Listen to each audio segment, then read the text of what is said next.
कुर्ला भागामध्ये मराठी न बोलणाऱ्या रिक्षा चालकांवर आरटीओच्या पथकानं कारवाई सुरू केली आणि या कारवाईमध्ये मराठी बोलता न येणाऱ्या रिक्षा चालकांना नोटीस दिली जाते। कुर्ल्यामध्ये रिक्षा चालकांवर आरटीओकडून ही कारवाई केली जाते। एक पथक अशा प्रकारे गस्त घालताना दिसतंय। जे रिक्षा चालक मराठी बोलू शकत नाहीयेत त्यांची परीक्षा घेतली जाते आहे आणि आरटीओच्या पथकानं कारवाईला आता सुरुवात केली आहे। कुर्ल्यामध्ये सध्या आरटीओचं हे पथक आहे आणि या कारवाईमध्ये मराठी न बोलता येणाऱ्या रिक्षा चालकांना नोटीस देण्यात येते। तर या कारवाईचा आढावा घेतला आमचे प्रतिनिधी स्वप्नील जाधव यांनी। राज्यामध्ये अमराठी रिक्षा चालक कॅब चालक यांच्यावरती आता कारवाई सुरुवात झालेली आहे। मराठीचं व्यावहारिक ज्ञान येणं अनिवार्य आहे आणि एकूणच आजपासून धडक मोहीम या ठिकाणी सुरू आहे। मी सध्या कुर्ला परिसरामध्ये आहे।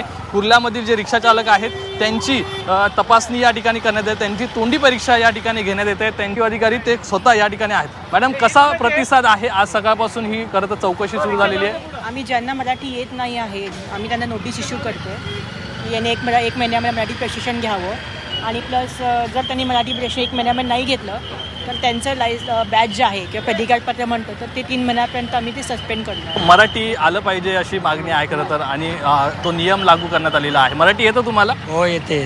तुम्ही इथेच शिकलाय किंवा इथेच जन्मलाय? इथेच काय वाटतं तुम्हाला? मराठी जेव्हा पॅसेंजर प्रवासी गाडीमध्ये बसतात तेव्हा त्यांची मराठी बात करणार तर आम्ही पण करणार, नाही करणार तर आम्ही पण हिंदीला बात करणार।